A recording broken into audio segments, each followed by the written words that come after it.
Itinerary. Thursday. Most guests arrive Thursday afternoon or later that evening. Friday. Dinner party hosted between 6 p.m. to 9 p.m. 50 guests get reacquainted since last year's slave auction. Saturday. All-day auction, 7 a.m. to 7 p.m. Dinner served at 8 p.m. Sunday morning.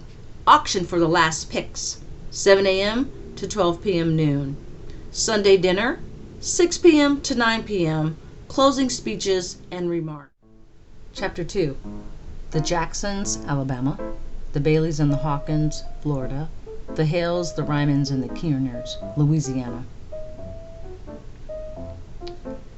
With the recent passing of the Wilkins patriarch, Master Elgin Wilkins I, the last civil unrest at Wileyville, which included another small and thankfully unorganized rebellion, combined with those last treacherous storms and droughts, the land was no longer producing. Some of the family businesses were beginning to fail due to weather conditions. Cotton and sugarcane was no longer viable, so Master Elgin Wilkins II knew he needed a new business opportunity or idea that was profitable. He planned to attend the next big slave auction being hosted in Florida near the Everglades. Elgin knew he had absolutely no need to acquire new slaves at the upcoming auctions. His intent was to impress the other owners with his aggressive yet charming nature. Elgin just wanted to entertain the other visiting families and was more or less hunting for information. Maybe eventually become so acquainted that he would invite them out to Wileyville. In addition, this particular soiree was said to have been one of the largest, being held in the highest regard because of its amazing list of attendees from neighboring counties in Florida, Alabama, and Louisiana. He was excited to know that he would finally meet, rub shoulders, and entertain other wealthy slave owners in the South. Elgin's gift of gab, good looks, and non-threatening nature would surely fare well with these individuals. He would impress them all to gain their secrets. Some from central and northern Florida, the bayous of Louisiana, famous areas in Alabama, high society folk, well respected and white, families such as the Jacksons from Alabaster, Alabama, the Baileys and the Hawkins out of Florida, the Bringers and the Rimans and the Keirners yielding from Louisiana's finest families. There were also a few others from wealthy areas such as Alacucha, Leon, and Jefferson County. These families wielded considerable wealth due to their vast slave and land ownership, political power, and influence. Networking at slave auctions was necessary, inevitable, and Mr. and Mrs. Elgin Wilkins II enjoyed these outings tremendously. Calvin Candy was usually in attendance at these functions, and Elgin considered him an acquaintance. He thought Calvin was a hoot, a great conversationalist, but a barbarian. Another wealthy landowner with a vast plantation, but Elgin did not trust him. He even thought at one time that Calvin would have been fine husband material for his eldest daughter, Terry Lynn LaRue, but again, too much of a sophisticated savage, right, for Elgin's taste. So just acquaintances, not friends. Slave owners traveled for miles to attend these auctions. Mr. Wilkins knew he had to come up with the right idea or tactic of how to properly catch those gators so he could sell their skin for profit. At any given moment, Elgin felt as if he would burst from excitement as he began engaging with these men. He craved the opportunity to discuss joint ventures, partnerships, and money-making opportunities with these families.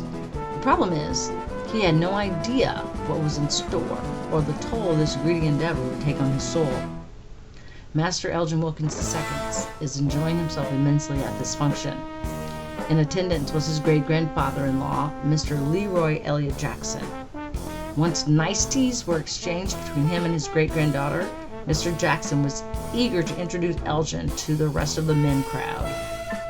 Mrs. Wilkins was on her way to meet new Southern ladies to discuss charity and fundraising, so this gave Elgin the perfect time to make the acquaintance of the men crowd. Those specific gentlemen that he met were fine fellows indeed. Being introduced by his great-grandfather-in-law gave Master Wilkins II a sense of pride and honor. Leroy Elliott Jackson boasted of 5,500 acres throughout 2 counties in Alabama. at least 390 slaves, and strong family ties to the Alabama political circle. His great-granddaughter was Elgin's lovely wife, Nicole Marie. He is a proud gentleman, racist, hateful, but good at pretending to be fair. A real wolf in sheep's clothing, if you will. He loved his cotton plantations. Never felt he had enough slaves. Elgin was also introduced to Bailey, or Artemus Wentnor Bailey III, an extremely arrogant and overbearing character. Treated anyone darker than his own reflection as a mere peasant. Raised prized hounds that were known for their ability to catch runaway slaves. Born into privilege, his family owned at least 5 plantations throughout central and northern Florida. Constantly in search of new slaves, Bailey attended these auctions regularly because, as the youngest son, he was entrusted by his father to always select the best mandingos and winches. Artemus secretly desired touching the chattel that he chose, but always appeared disgusted to avoid suspicion. Sickeningly enough, deep down, he thrived on attending these auctions as he knew how things would turn out when he returned home to his plantation and with the choice of victims. A never-ending cycle of slave labor, torture, molestation, lynchings, fear, and death. Next, there was G. Edwin Hale, who yielded 7,000 acres throughout Louisiana. His plantations were close to swamps, bayous, and the Mississippi River. He had over 500 slaves and was well known in the armed services. His plantation ran like a small city. Hale was a true Southerner, fixated on preserving the South by any means necessary. He felt 20 cabins were enough for 100 slaves, so he had at least 100 or more cabins due to his enormous slave population. He attended as many slave auctions as he could, whether they were grandiose or not. The last fine gentleman Elgin met was Sir Clarence Edward Hawkins, who apparently had ties to a mysterious family abroad. He was a charmer indeed. Sir Hawkins boasted 3,000 acres throughout Florida, the Everglades, swamps, and wetlands.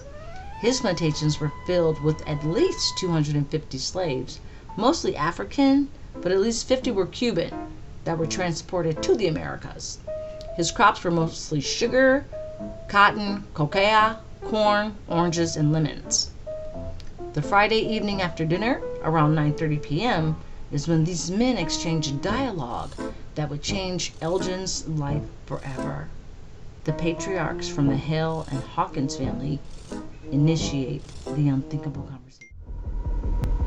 During the evening hours, when your plantation is asleep, train your hunters to move quietly, visiting at least 3-4 cabins a month in order to kidnap the sleeping infant, Hawkins expressed. Center only children from your larger state families, as they will go unnoticed at best. Those kids tend to wander off anyway. Once caught, skin them alive and soak them in vats of their own blood. Use an old shack or something far from the plantation's grounds. Secret location and guarded by dogs. You might want to talk to Artemis about that. He's a true dog whisperer. Hale interjects for a second. You know this is exactly our method as well. You be sure to tie their necks with ropes and dangle them over the swamp area so they are easier to catch. As they're dangled near the mouths of these beasts, this is when you and your crew net the beast in so much rope they are unable to escape. If it seems as if it will escape, then of course use your rifle to ensure that 700-pound alligator is killed. You don't want any mishaps with you or your crew. Feeding the catch at nightfall is rather enjoyable and will produce mighty profits. Those gators are always hungry, and they enjoy the taste of black babies over any other flesh. Hale and Hawkins. In their mind, this method was absolutely the best way to catch these beasts. It was at this moment that Master Elgin Wilkins II knew his calling. This was exactly what he needed to hear. With this information, he would formulate a plan, create a roadmap, gather his soldiers, and provide clear instruction. The family needed to bring in more money, and with the size of Wileyville, this idea was foreseeable. Elgin believed both Hale and Hawkins because, according to them, they had been using black babies to catch alligators on their plantations for the last 8 years, and profits were better than expected. Hawkins had mentioned Some of the other plantations' involvement, such as Evergreen, Oak Alley, Whitney, Bannerman, Destrahan, Park Hill, and Nottoway, because he was aware that these plantation owners were involved in the trade. To retain their reputation in civil society, only certain landowners were elected to receive this information. So at this point, Master Elgin Wilkins II felt extremely honored. During the rest of the weekend, the gentlemen shared thoughts on what types of mandingos and winchins were worth buying, the state of their own plantations, land improvements, and further expansion. Their goal was preserving their way of life.